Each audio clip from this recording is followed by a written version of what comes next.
The tournament is only hours away. Do you have enough betting knowledge in your bag to cash tickets on Sunday? Join our golf betting experts as they expose value for bettors by analyzing the course, the field, and the matchups. Improve your handicapping with long shots. Ladies and gentlemen, now on the tee, Brady Cannon, Matt Humans, and Wes Reynolds. Good evening and welcome to Long Shots. Brady Cannon alongside Wes Reynolds here at the South Point Hotel, Casino, and Spa. Matt Humans is at an appointment this evening and he will not be able to join us, but he will be back next week as we wind down the end of the PGA Tour schedule.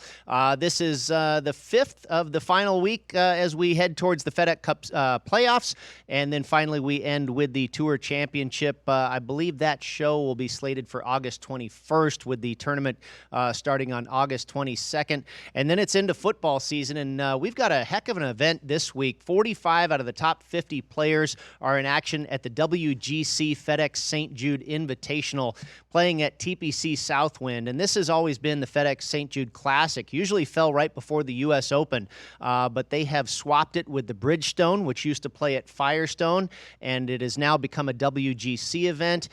Players have raved about this course for years, and I think it's going to be a great event to watch. But before we get into the preview of the FedEx St. Jude, I want to talk about the British Open. The final major of the year was indeed outstanding. I really believe one of the big winners was Royal Portrush.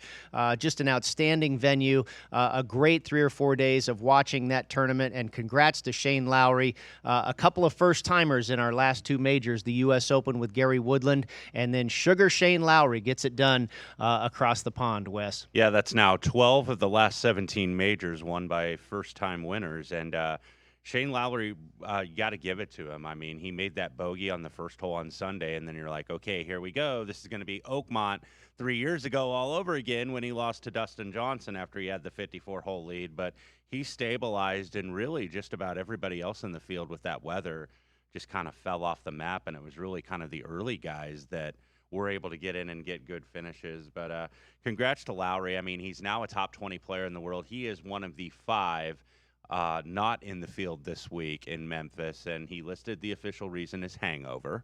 So at least you know he's a truthful lad. I've always liked the guy. You know, how could you not like the Irishman? And love the honesty there. I figured he wasn't going to show up for a reason of some of those sorts anyway. But, you know, he really fit the mold. You knew he was close to winning a major. And I've bet this guy actually a couple times. At the U.S. Open, I love the way he plays link-style golf, and Pebble Beach is kind of that nature. Oftentimes you get weather at Pebble Beach. I've bet him in the February AT&T at Pebble before, bet him to finish top 20 at the U.S. Open. Didn't pull the trigger on him at the British because he'd missed the cut 4 years in a row coming in. But again, he had those signs of showing that he was ready to win a major. He'd won a WGC event.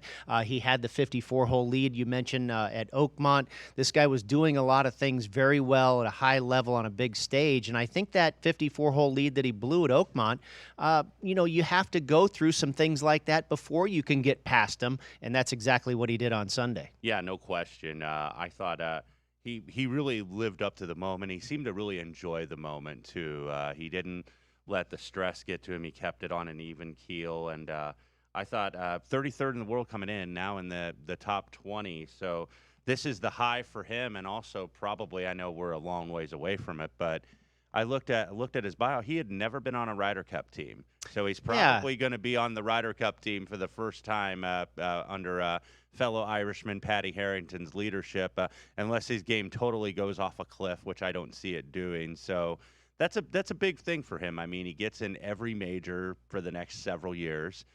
He gets in the Open pretty much until he's 60 years old, so it's pretty much almost a lifetime exemption into the Open Championship. So this opens up a whole new world for him, and he's been a quality player for a long time, as you were saying, Brady. I mean, he's not some no-name that really – I mean, we've seen some of those guys at the Open Championship before, the Ben Curtises and the Todd Hamiltons, and those guys kind of win majors and then – really not do much after that. But I think Lowry's kind of a different cat in that regard. Absolutely. Like, number 33 in the world is no slouch if you want a major or not.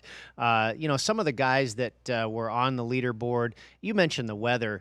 I had so many guys that were looking good to do top 20 and top 10 finishes, and starting late in that weather just killed them all. But the guys that were impressive were Ricky Fowler, Tony Finau, of course, Fleetwood made a valiant effort, John Rahm. Xander Schauffele did not shoot a good round on Sunday, but these guys, Rahm, Fleetwood, Schauffele, Fowler, it's the usual suspects. These guys are absolutely knocking on a door, and I think they're guys you have to continue to bet because they're going to be the next Shane Lowry and next Gary Woodland. They're looking like they're going to win a major here pretty soon too. Yeah, absolutely. I mean, when you go to kind of that, and I talked about that with Gil Alexander on a numbers game on Monday, just the day after the Open, who kind of the next guys are to emerge, and the obvious candidates are Rahm, DeChambeau, Ricky Fowler. You could still consider Matt Kuchar, who's had a really heck of a year, but just hasn't been able to win that major yet. But there's a ton of young guys. I mean, we're seeing 20-year-old guys win on the PGA Tour now with Matthew Wolff just a couple weeks ago. Wolff, Colin Morikawa, Victor Hovland. These are young guys that just turned pro that already got their cards just playing a couple tournaments on sponsor exemptions. So it's really stacked up. I mean, the talent just keeps getting deeper and deeper. Well, you talk about the WGC-FedEx St. Jude Classic, and 45 of the top 50 players in the world are going to be here. And I think this is an example of the point you're making. You go through the top 30 or 40 guys on the odds board, and every single one of them is a luminary that you're very familiar with. Dustin Johnson, Rory McIlroy, Brooks Koepka, John Rahm, Justin Thomas, Justin Rose, Cantley, Schauffele, Fleetwood. I mean, Terrell Hatton, Cabrera Bello, Woodland, Reed, Oosthuizen. There are so many great golfers right now. The game is really healthy heading into the closing of the 2019 season. Yeah, and I mean, when you see, granted, these guys' games have slipped, but you see major championship winners like Phil Mickelson and Bubba Watson at 100 to 1 in this event. And it shows you the depth of the field, the depth of the talent. Tony Finau, 30 to 1. Matsuyama, Gary Woodland, who you mentioned, Oosthuizen, Paul Casey, Mark Leishman. Great players, even like in the middle prices. Yeah. I mean, not even the shorter prices. So it just speaks to where the game is at. You mentioned Mickelson at Bubba at 100 to 1, Ian Poulter at 80, Sergio Garcia, Mark Leishman, Barely Horschel. Just a lot of – and these guys are way down the odds board, 50, 60 deep. And it is an interesting handicap this week because some guys have played this event because, remember, this was the FedEx St. Jude Classic, usually the week before the U.S. Open, at least in the last few years. So you would have some guys playing, but some guys are seeing this course for the very first time because this usually, as you said earlier, used to be at Firestone and Akron. Mm-hmm. So that had been there for many years, dating all the way back to the old World Series of Golf, as the event used to be called. So this is always an interesting handicap when you got a bunch of guys playing this for the first time. And at WGC, it's not a major, but it's a big event with big points, with big world ranking points, FedEx points, a lot of money, most importantly for these guys, and a lot of prestige as well. So this is an event that I don't think you just want to go mail it in. You're not playing at the Huckabuck Classic here. You're playing in a big-time event with big-time stakes here. Well, and this is a golf course that a lot of players on tour have talked about being overlooked in the past, and they really like the course, feel it's been underrated, extremely fair but challenging. I think it'll really hold up and put on a good World Golf Championship here. In your handicap this week, Wes, how did you treat this event coming right out of the Open? Basically, everybody in the field was at Royal Portrush. Obviously, there's some travel, some jet lag. Maybe it benefits a guy that missed the cut and had a couple of extra days off. How did you treat that coming right out of the major that's on the other side of the world? Yeah, I think you got to look at a couple different angles here. And, some of it would be statistical. As for all tracks that are par 70, as this is down at Southwind, par 70, about a little over 7,200 yards, you really got to look at par 4 scoring. That is something I really looked at. 8 of the 18 holes are par 4s of 450 yards or more in terms of length. So you really, I think, wanted to look at par 4 scoring average. And certainly a lot of the big names, are going to fit right there. I think the guy, if I recall with that stat that was at the top of the list, was Patrick Cantlay. if I recall, because I was putting these together. I know Brooks Koepka was up there. A couple guys that I have on my card this week were up there. Justin Thomas was certainly up there. So looking at the par 4 scoring, because you only are going to have 2 par 5s on this course. So this isn't something where you really got to bomb it or where you can really take advantage and kind of pad your stats on par 5s. And so par 4 scoring average, the guys that are in the field, Cantlay, Koepka, Nate Lashley is up there, Matt Kuchar, Rory McIlroy, Webb Simpson. Of the guys in the field this week, Justin Thomas, DJ, that's kind of like your top 10, basically. You mentioned Rory McIlroy, and I want to ask you your opinion on him. How does he rebound after an incredibly disappointing showing at Royal Portrush? Certainly in day 1, he was devastated. He made a valiant comeback on day 2, trying to make the cut. That was extremely impressive and fun to watch, but ultimately he fell short. What do you think his psyche is coming in this week to Memphis? Well, and I went off of what friend of the show and frequent guest on Long Shots, Ben Coley, said. And Ben Coley, actually, one of his tips was Shane Lowry last week. So hat tip to Ben for calling that. But he likes McIlroy this week. He thinks he rebounds. I did not bet him to win, but he thinks he's going to come in with a positive frame of mind and kind of put it aside. Because if you look, when that happened to him, it started so quickly. I mean, it was just like that when he hits it out of bounds off the first tee and takes a snowman on the first hole. And the fact that I think you saw some fight in him where he knew his tournament was over. He knew that this was his big chance to win the Open Championship, the biggest event for Europeans, really, and in front of his home country, didn't get it done, and then still fought back and shot a 65 on Friday and just missed the cut by 1. So, and there's a lot of positive to like about McIlroy. I mean, look, statistically, he's been amazing. He's number 1 in strokes gained. The numbers are there. It's just it's all what he comes in mentally. He doesn't get to the finish line enough, I guess, for a player of his caliber. No, I'm just saying this week, how does he respond mentally? I think that's the unknown. I think he'll respond positive. I think putting that behind him and just kind of saying, okay, it's over. Now I got to move forward. And I think he has the ability to do that. And he's currently the co-favorite at 10-1 with Dustin Johnson. And Dustin Johnson really is the favorite here simply because he's won on this course twice the FedEx St. Jude Classic.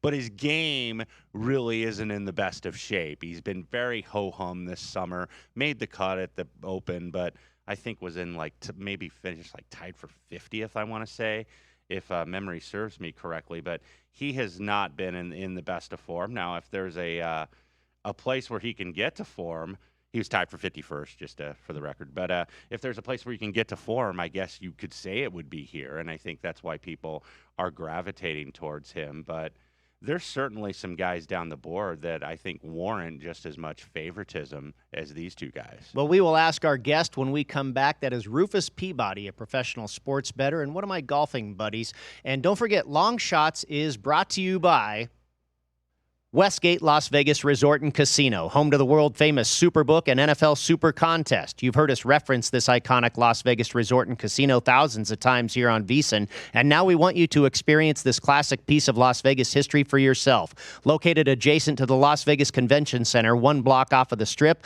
and across the street from amazing golf at the historic Las Vegas Country Club, Westgate Las Vegas Resort and Casino offers the finest amenities, spacious rooms, world-famous dining options, and legendary performers like nowhere else. In addition to the property's decorated history, fantastic shows, an expansive gaming floor, and of course the Superbook, Westgate Las Vegas Resort and Casino guests are given special access to the exclusive private golf club, Las Vegas Country Club, located right out the hotel's back door. Play where Dean Martin teed it up, where both the PGA and LPGA tours have held professional tournaments. The Las Vegas Country Club is like no other course in the desert, with its tree-lined fairways, glistening water features, and park-like setting. Book your stay and play today at Westgate Las Vegas. It's westgatevegas.com, westgatevegas.com, or call 702-732-5631, 702-732-5631, and make your next reservation in Las Vegas quite a super booking.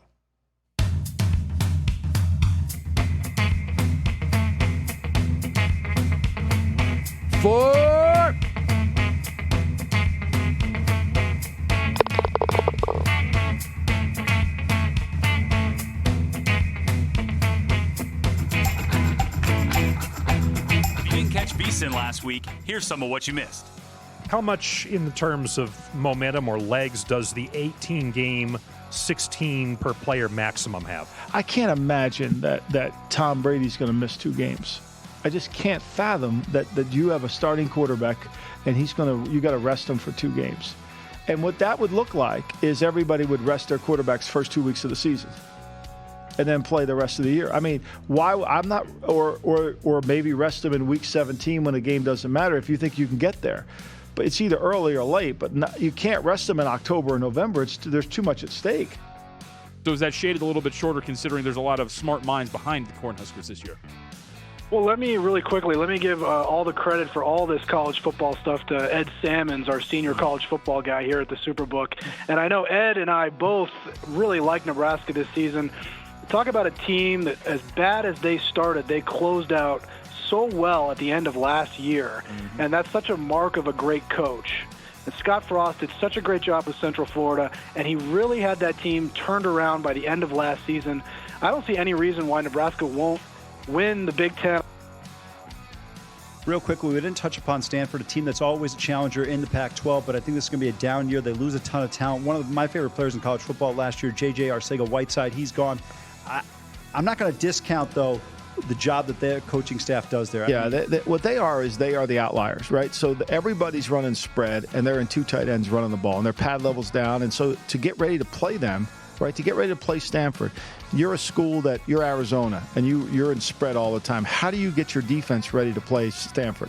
You have no real players on your team that can show you what the offense looks like in a real concise manner and an effective manner. So they're the outlier. They were New England. New England became this last year. Who was running the football? And I think that's the big thing. I'm just not in love with KJ Costello. I mean, I know people have him as the second best. I don't. I mean, I think there's some issues with his accuracy, and I do think it'll be a down year. It'll be interesting to see where David is with this program right now. Yeah, I agree. David Shaw, I meant. One of my favorite things about Stanford, they're like the service academies. You can always guarantee they're not going to get dumb penalties. Yeah, that's right. Smart players. Absolutely right. I mean, what was your low? How bummed were you at that moment? Were you just super dejected, or were you okay with it? It's a funny story. So right after the taping finished, and I kind of had to go sign my forms to collect my second place money, one of the producers came up to me and she gave me a hug, and she actually started crying because she said she had never seen anyone play the game so beautifully before, and I had to kind of pat her on the back and comfort her.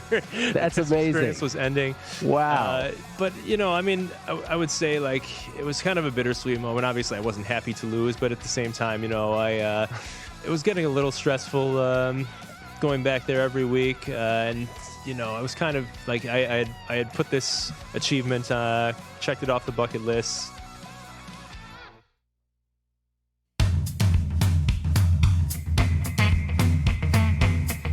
Welcome back to Long Shots, VSiN's weekly golf betting show. Now, back to your betting caddies, Brady Cannon, Matt Humans, and Wes Reynolds. Rated a top 5 golf course in the state by Golf Digest and a top 100 residential course in the country, South Shore Country Club is the first Jack Nicklaus signature design golf course in Nevada. An inspiration that reaches the tops of ridges before falling away down rugged canyons to the sparkling Lake Las Vegas below, this private club par 71 masterpiece has generous fairways, up to 5 tee boxes per hole, and stunning water features. With its dramatic elevation change, incredible scenery, and immaculate conditions, South Shore Country Club ignites a golfer's passion and provides a peaceful escape. You might also be lucky enough to spot the bighorn sheep that have become frequent spectators on the course's spectacular finishing holes. For more information on the fantastic South Shore Country Club at Lake Las Vegas, visit southshoreccllv.com. That's southshoreccllv.com. Or call 702-804-6461 and tell them VSiN sent you.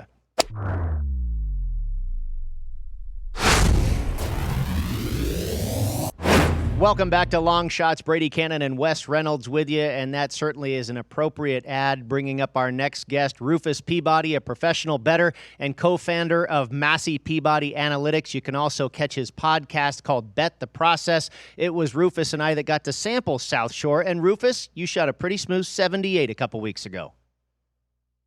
I was about to say it was a fantastic course, and the promo could not be better. Well, spot on, my friend, and thank you for coming on with us. We know not only are you a great sports bettor, but also a great track record in betting golf, and I've learned a lot of things from you over the years as far as betting the PGA Tour. And we've got a very interesting event this week, and I wonder, in your handicap and your process, Rufus, do you do anything different with these limited field events when you've got 45 of the best 50 players in the world and there's no 36-hole cut? Does that change how you approach the handicap for a tournament like this? Well, first off, guys, I want to apologize for my audio. I'm in rural Maine, and if I cut out or the reception's bad, that is what is to blame. No, I don't do things that differently just because just because there's no cut. I run simulators every week, and it just so happens that everybody makes the cut this week. So you will see a much greater disparity in terms of scores, just because you'll have the people that make the cut and kind of, guys who would have missed the cut on a normal week play very poorly. And so you'll have, seems like every year you have someone in one of these events that's like 20 over par when the winner's like 15 under par. So you have that, but honestly, it doesn't change too much. I think in terms of like DFS strategy and stuff like that, I think there are some differences, but in terms of my betting and my approach, no. Rufus, in terms of the futures market, kind of more of a general question here. I know it can vary from tournament to tournament, but what percentage of your future wagers, and I bring this up because you did not have Shane Lowry pre-flop at the Open Championship, but you did bet him several times in terms of the in-running. So wanted to ask you, what percentage of your wagers in the future market do you think are pre-flop wagers, and what percentage are what the guys over in the UK kind of call punting or in-running? Honestly, it depends on the tournament. I think with majors, I get a little bit more down in tournament. Also, you have a bigger futures market after round one, and whereas on normal weeks, you don't really see that in most books. I mean, I guess you do see at least most of the offshore books. But generally, I would say a little bit more pre-tournament, but honestly, it depends on how the tournament goes. There's certain situations where I almost know for sure I'm going to have a play on a golfer based on how it's, how the first 2 or 3 rounds have played out. And in other tournaments, not as much. Rufus, what stands out to you about TPC Southwind this week, the course in Memphis, Tennessee, where they will conduct the WGC-FedEx St. Jude Invitational? Obviously, we've seen this course before in the past as a regular tour event. Now it's a World Golf Championship. A lot of the players say that it doesn't necessarily cater to the bombers, but the shorter hitters have a real good chance here as well. What did you look at this week as far as skill sets? No, I think you're right I think being long off the tee is good. I mean, it's always good, but I think in the past it has been helpful here. But from what I can see in the data, it seems more like the second shot golf course. Being a good player in terms of approaches seems to be good. And as a result, I'm on some of these solid iron players, the Paul Caseys, the Sergio Garcias, Matt Kuchar's. I think that sort of the approach game, at least from a strokes gained shot link perspective, the approach seems to be something that's going to be more important than say putting or play around the green. I like hearing you on Kuchar, Rufus. That made my card as well this week. So that's a good sign for me, I can tell you that. But let me ask you, in terms of, this is an interesting situational spot because this is a World Golf Championship, as I was talking about with Brady in the first segment. So it's still a really big tournament, even though it's not a major. But you come in off the Open, the weather, the travel factors, and going from a rainy, windy Royal Portrush to a very sweaty and humid Memphis, Tennessee. Were those any factors for you in terms of, I know you're more of a numbers guy, but were those factors in your handicap at all this week? Well, I think, you can look at links golf and say, okay, well, how a guy plays on links golf doesn't necessarily translate quite as well to, regular, I don't even know what you call it, style golf, the PGA Tour style golf, target golf, as target golf translates to target golf. But, the good thing about this, I think generally the week after majors, there's always narratives. There's like, this guy, doesn't really want to be there. It seems like a lot of the big, even when you have big names, assumption that there'll be a bit of a letdown in some spots. And I think especially, for winners too, or guys that did well. I mean, a guy like the mental energy expended too. And if Shane Lowry had played, for example, I mean, he'd probably be, I'd assume he'd be hungover. So that would be a narrative that would ring true. But the good news is basically everybody played the week before. Everybody played in the Open, or the guys that didn't. I mean, I think you have a few that didn't. Did Wolf play last week? Matthew, I don't think he did. Did he? No, he did not. He didn't. So, I mean, you have some guys at the lower end of the field that didn't play, but for the most part, guys who a lot of matchups. For and against, those guys, they're all in the same situation. So I think you can make an argument that guys like that played, had a really tough Sunday round, that there has to be a little bit of exhaustion there, just because Major said that at the Travelers this year that he was just totally mentally drained and he didn't have anything left. Although then he went on to say he plays better after he's played a few weeks in a row because he doesn't practice normally. So, who knows what any of that means, but I tend to not buy into the narratives as much, but in terms of I do think there is something to glean from last week overall, but maybe not quite as much as a normal week, just because the styles of golf are so different. Rufus Peabody is our guest. He's a professional sports bettor and co-founder of Massey Peabody Analytics. You can also catch his podcast, Bet the Process. And Rufus, you made a comment that, you can't necessarily say a guy's, playing great from last week and that's going to necessarily carry over to this week because you're talking very different climate, different golf course, what have you. I was pretty impressed with Justin Thomas, though. For the last couple of weeks in Europe, played never been a great links golf player, and he's admitted that he's trying to learn that style of golf, and he fared very well at the Scottish Open, and then ended up having a great Open Championship. And it looks like this guy's wrist is clearly healthy again. We know he knows how to play golf in America very well. I think this guy's maybe back in the mix. Yeah, I think the risk is a big thing. I think my numbers might be a little low on him just because I am factoring those tournaments in where he played with a bad wrist, and I think I actually got the bad side of it at one point where I was betting on him when he was a little bit hurt, and so I didn't do quite as well with that. Right now the market seems pretty high on him too, though. I think FanDuel has 14-1. I see, I think Chris was 12.5 to 1. I personally make him 25 to 1. I have him as the seventh most likely golfer to win. So I think he's in the mix, but as I said, I might be a little low on him just because of the injuries, and that's something that's a lot harder to factor in. But quantitatively, I think there's definitely a subjective aspect to that, and saying, well, how much should I de-weight these performances where he was injured? Rufus, I know that you're involved a lot in the DFS side in terms of golf and in terms of other sports as well. Earlier this week, it came out that the PGA Tour and DraftKings are going to be entering into a partnership relationship. Do you think that does anything good or bad for you as a DFS player going forward? Well, honestly, I'm kind of new to the DFS game. I think back in 2013, I played for a few weeks for golf and just realized it was way too labor intensive to enter all those lineups. So now I have somebody else doing that side of things for me, and I've made another foray into it, and it's been quite nice. But I think overall, probably a negative thing for the average player. In terms of the data, at least, I feel like my concern is that PGA will then enter some sort of exclusive data agreement with DraftKings or something like that. As long as that doesn't happen, I'm fine with it. I think promoting DFS is obviously going to be good for sharper DFS players in general because it'll get more recreational players into the ecosystem, and you kind of need those recreational players, right? The profits have to come from somewhere. Right. All right, well, a couple more questions before we let you go, Rufus. First of all, for the WGC-FedEx St. Jude Invitational, I know you mentioned a couple of iron players that you're looking at, Casey Kuchar. Who are a couple of your picks this week, and who are a couple of guys that you're going against this week in Memphis?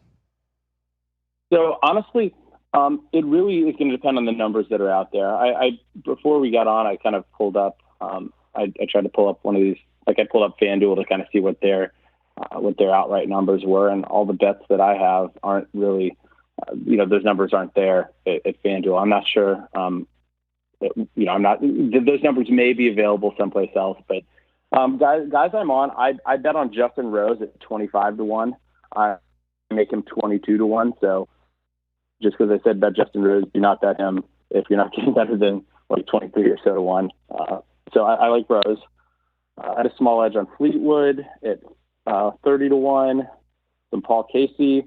I've bet many Paul Casey bets over the years, and I've seen every possible way of him choking. So you and I both. I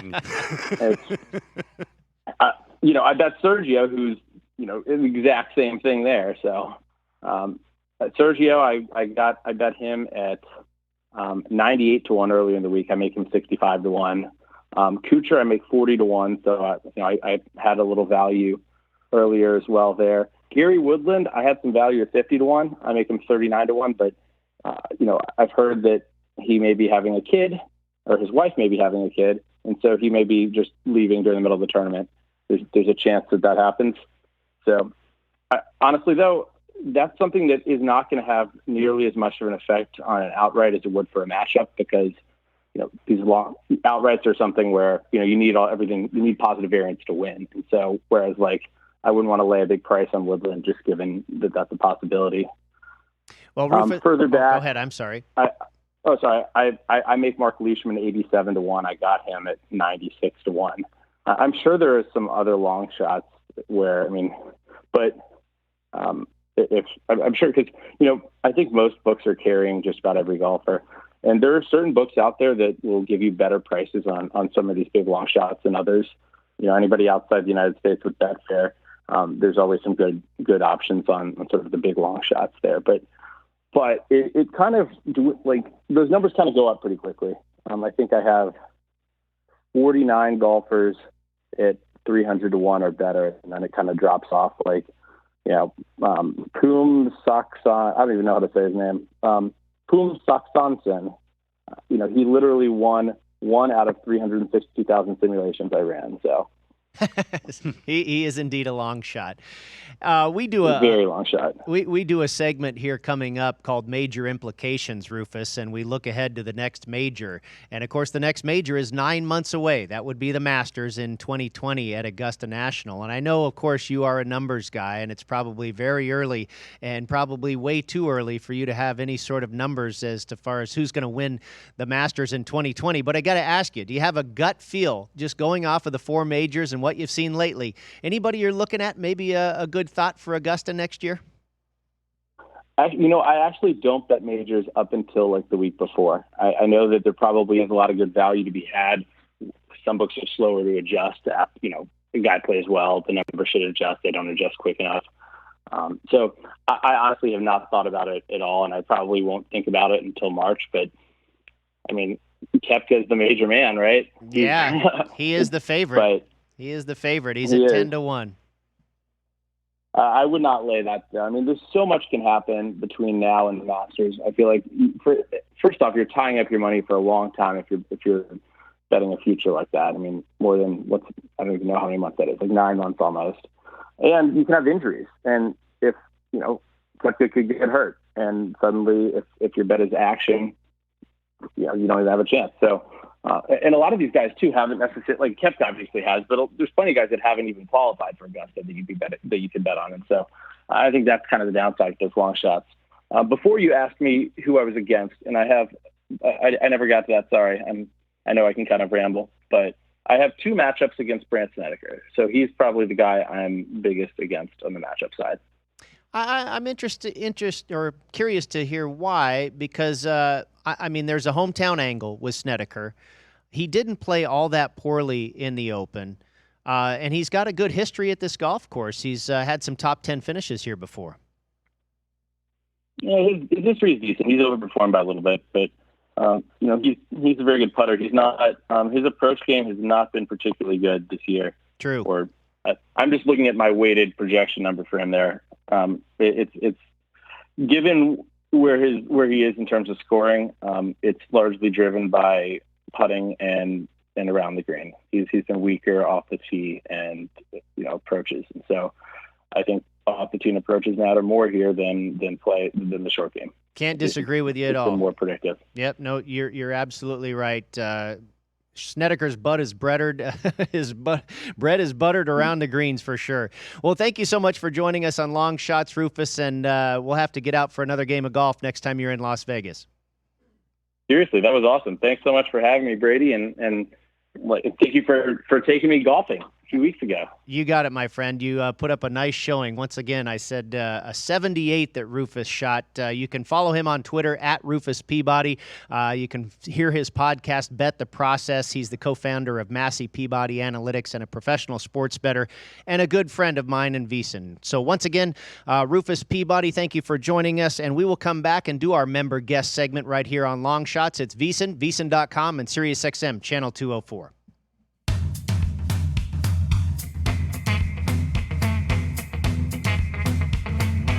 For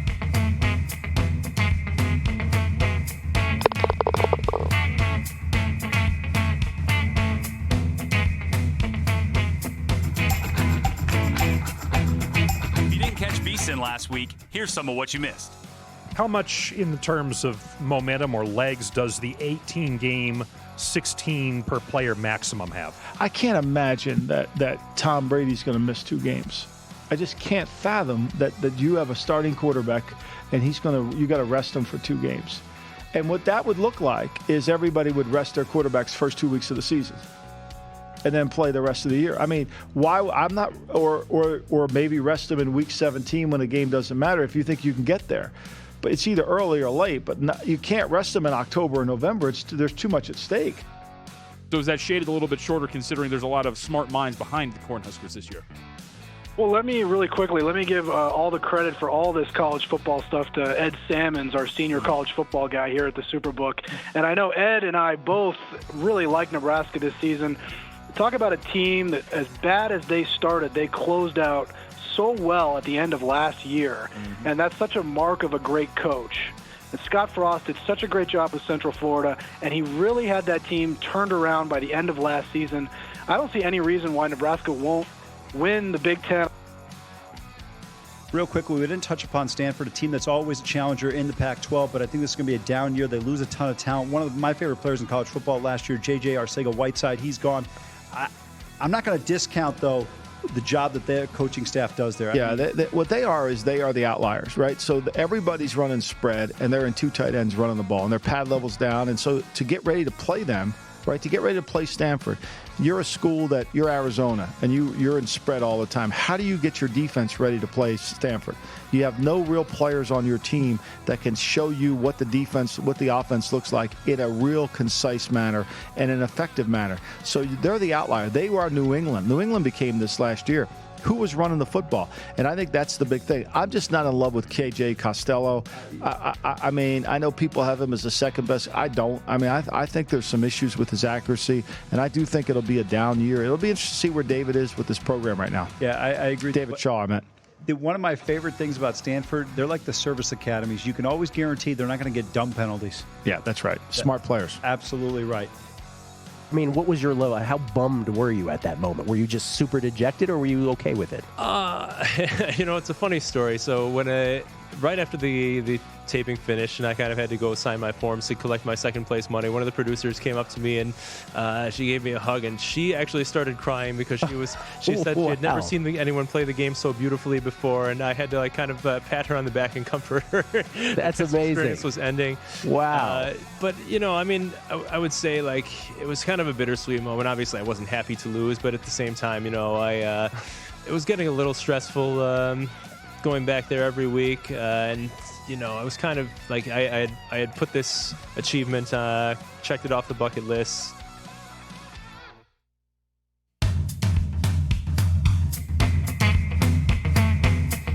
Welcome back to Long Shots, VEASAN's weekly golf betting show. Now, back to your betting caddies, Brady Cannon, Matt Humans, and Wes Reynolds.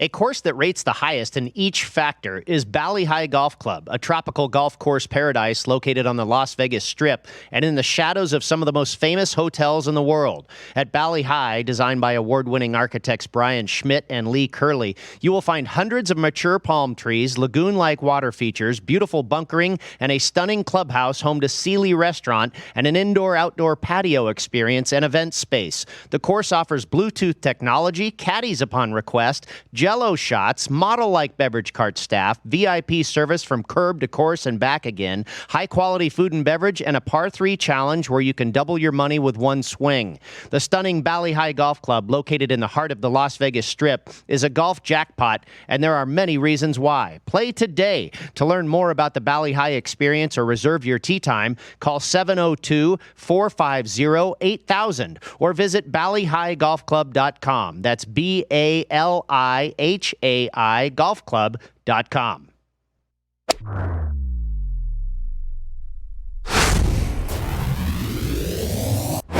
It is indeed the Major Implications segment. Brady Cannon and Wes Reynolds back here on Long Shots with you, and Matt Youmans unable to join us this evening. He'll be back with us next week when we preview the Wyndham Championship as we head down the stretch of the PGA Tour season and get into the FedEx Cup playoffs.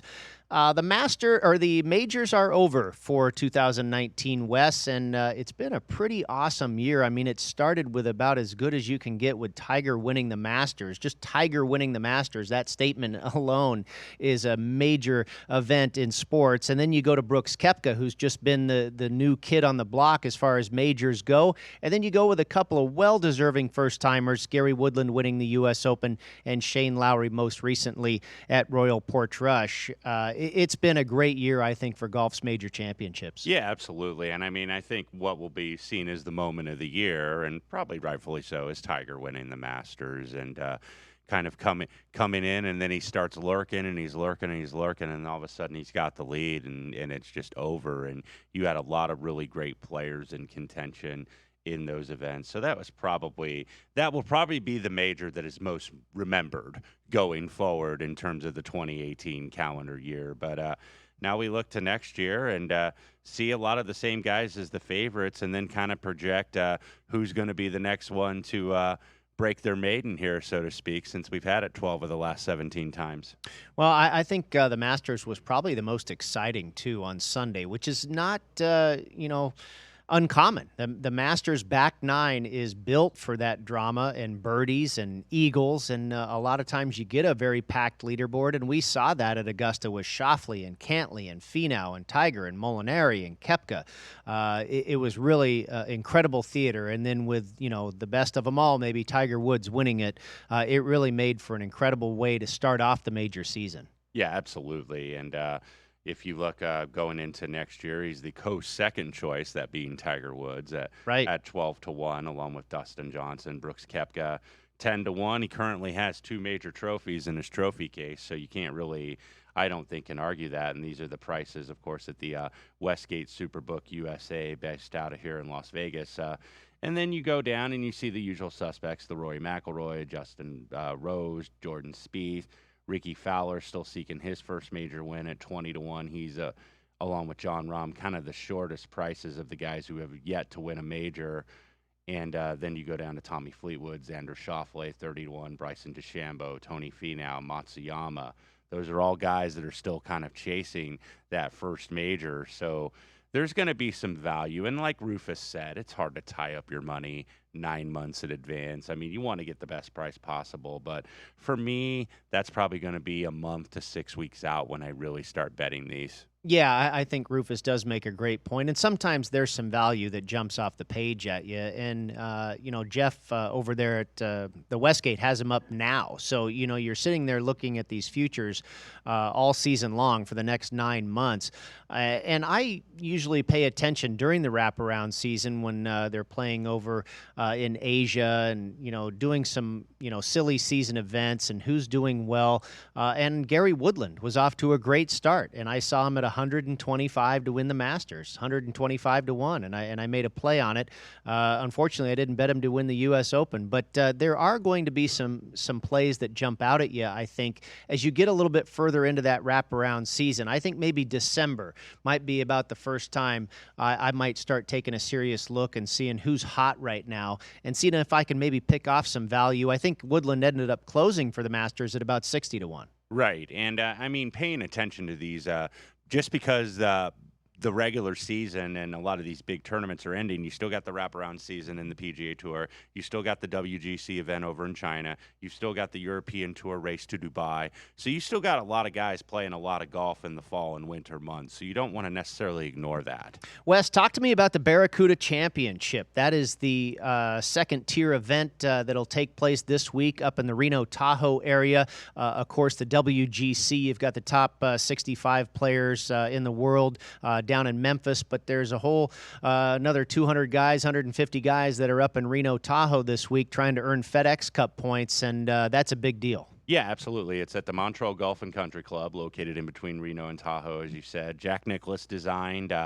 This is an interesting event, number one, because it is played at 56 feet above sea level on average, so the ball is going to fly about 6.5 to 7%. 5,600 feet, right? Yes. Yeah. Yes, and this is also an interesting event because it is not a stroke play event. It is a Stableford scoring event, which we had Rufus on about DraftKings. That's kind of, you talking DraftKings, that's kind of how they score it. Right. When you're putting a DraftKings team together or lineup together. Stableford scoring, double eagle and albatross, you get 8 points. Eagle, 5 points. Birdie, 2 points. Par, you stay the same. You don't get any points.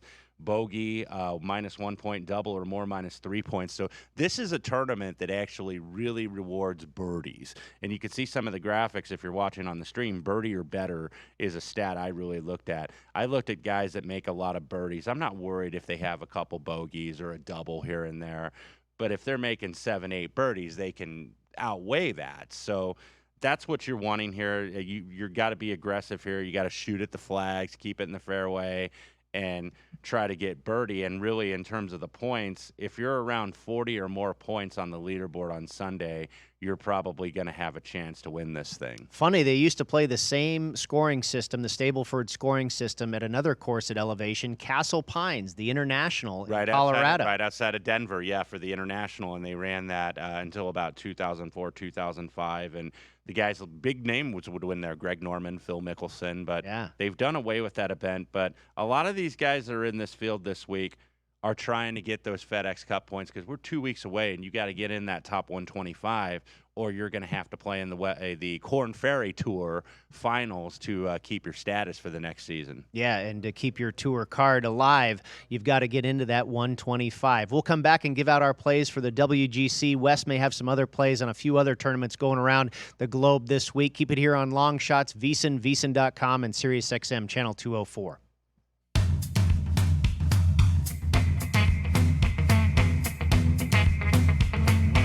For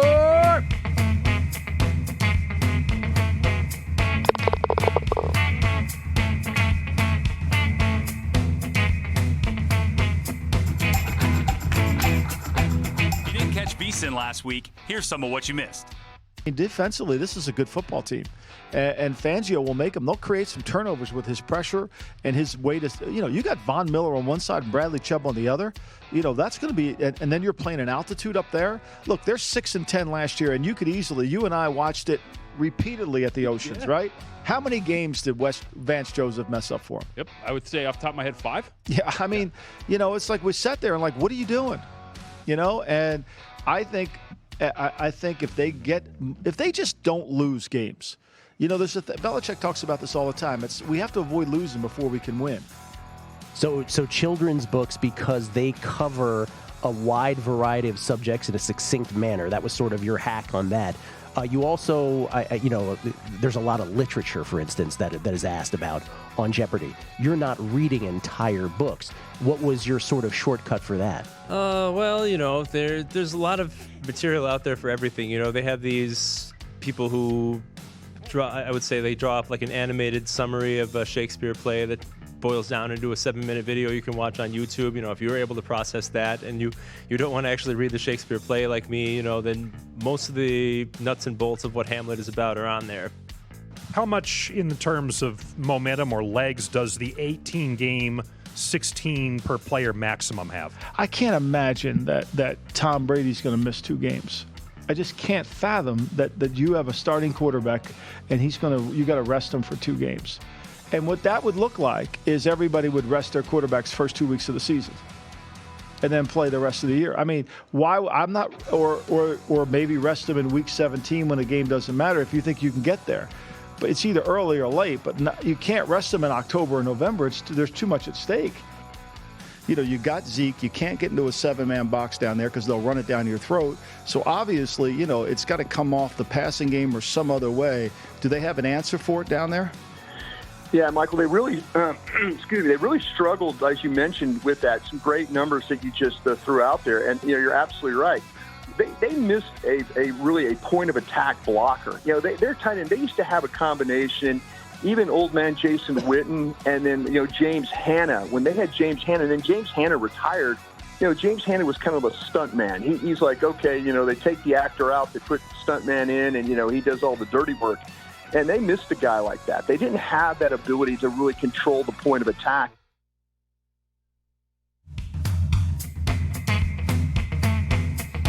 Welcome back to Long Shots, VSiN's weekly golf betting show. Now, back to your betting caddies, Brady Cannon, Matt Humans, and Wes Reynolds. Welcome back to Long Shots, Brady Cannon and Wes Reynolds for the Match Play segment where we hand out our plays for the week. And Wes has a bunch to get to for the Barracuda and the ladies, I believe. Even the Senior British Open is going on across the pond at Royal Lytham. But first, we want to focus on the marquee event this week, the World Golf Championship. And Wes, we'll start with your future plays. Yeah, Justin Thomas, and it looks like that's a consensus for all of us. I don't know if that's a good thing or a bad thing, but figure he's going to finish top 10 for sure. Yeah, I like the way he's playing. I think he's over the wrist injury and played really solid over in the Open Championship. Matsuyama just on the ball striking. He's won the WGC before when it was at Firestone, so he's comfortable in these events. Webb Simpson at 35, Matt Kuchar at 35, Patrick Reed at 40. I like the way all three of those guys played in the Open last week, and they rank in all of the stat categories I looked at: strokes gained approach, in terms of par 4 scoring average, par 4 performance. They were right up near the top. So those are my 5: Thomas, Matsuyama, Simpson, Kuchar, Reed. Yeah, Reed is really starting to come around. He did not start off the year very well, but he's starting to play pretty darn well now.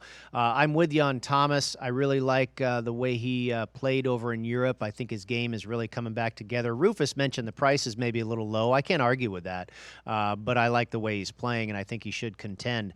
Xander Schauffele, this is more of a psychological play. He was really riffed by the RNA last week, and I think this guy might be a little hot under the collar with something to prove. He did not like the way they handled him having an illegal driver. It happens all the time. These manufacturers try and push these drivers to the brink as far as their spring effect, and they throw them out if they go overboard all the time. Well, they made they brought Xander's name out into public and kind of, he felt, put a bad spin on him as a cheater, and he didn't like that, and I don't think he is a cheater by any means. And we'll see how he responds. And I'm with you on Matsuyama.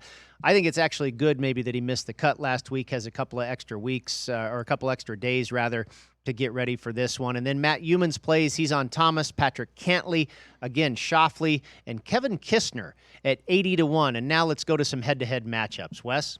Yeah, I'm going to fade Koepka a little bit this week. I think coming back, I think he was a little hot, too, having to play with J.B. Holmes, who was a slow player, and then shot about $1 million over par on Sunday, so that round was really long. So he might not be in the best of form or best of mindset.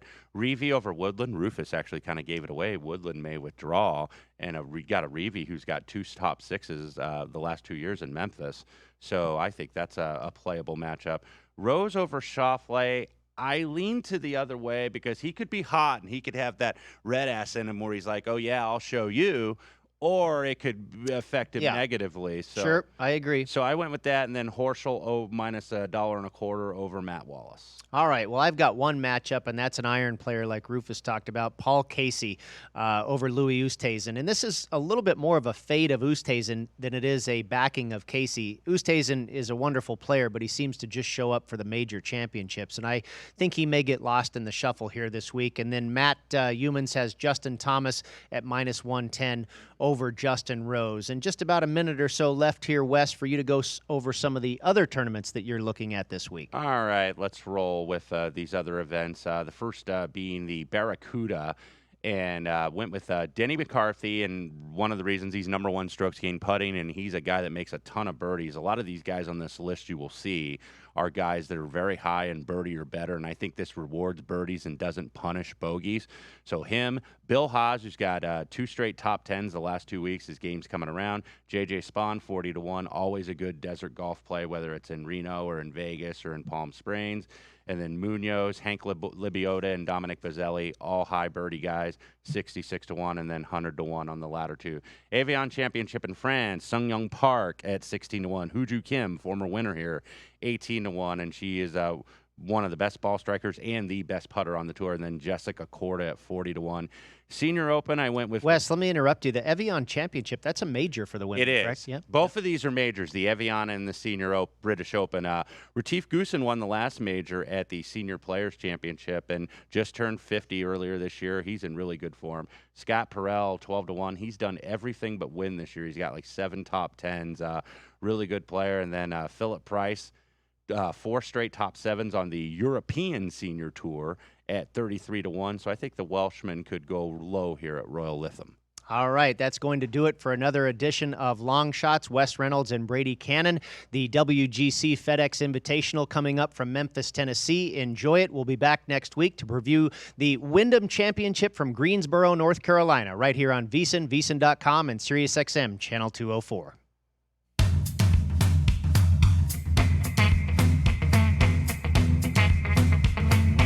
For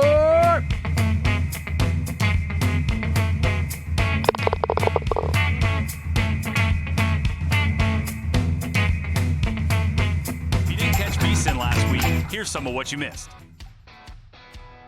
How much in the terms of momentum or legs does the 18-game 16 per player maximum have? I can't imagine that Tom Brady's going to miss 2 games. I just can't fathom that you have a starting quarterback and you got to rest him for 2 games. And what that would look like is everybody would rest their quarterbacks first 2 weeks of the season and then play the rest of the year. I mean, why I'm not or maybe rest them in week 17 when the game doesn't matter if you think you can get there. But it's either early or late, but you can't rest them in October or November. There's too much at stake. So is that shaded a little bit shorter considering there's a lot of smart minds behind the Cornhuskers this year? Well, let me give all the credit for all this college football stuff to Ed Salmons, our senior college football guy here at the Superbook. And I know Ed and I both really like Nebraska this season. Talk about a team that, as bad as they started, they closed out so well at the end of last year. Mm-hmm. And that's such a mark of a great coach. And Scott Frost did such a great job with Central Florida, and he really had that team turned around by the end of last season. I don't see any reason why Nebraska won't win the Big Ten. I think it's called the Big Ten West. You know, you got Zeke. You can't get into a 7-man box down there because they'll run it down your throat. So obviously, you know, it's got to come off the passing game or some other way. Do they have an answer for it down there? Yeah, Michael, they really, they really struggled, as you mentioned, with that. Some great numbers that you just threw out there, and you're absolutely right. They missed a really point of attack blocker. You know, their tight end, they used to have a combination. Even old man Jason Witten, and then James Hanna. When they had James Hanna, and then James Hanna retired. James Hanna was kind of a stunt man. He's like, okay, they take the actor out, they put the stunt man in, and he does all the dirty work. And they missed a guy like that. They didn't have that ability to really control the point of attack.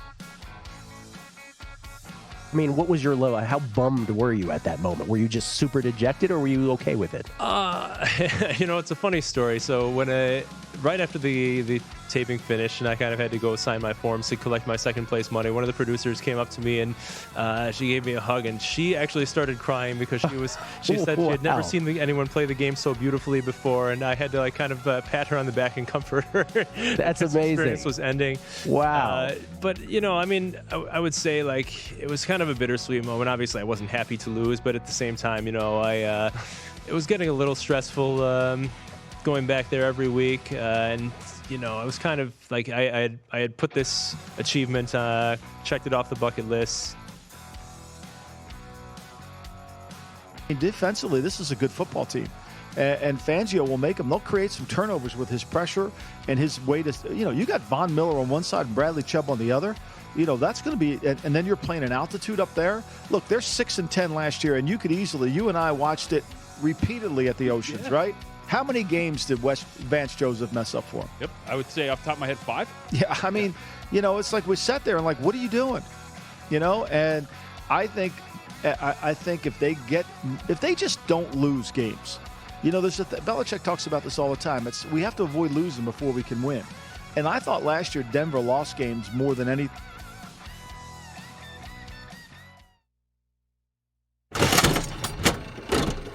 I'm Ron Flatter with your VSiN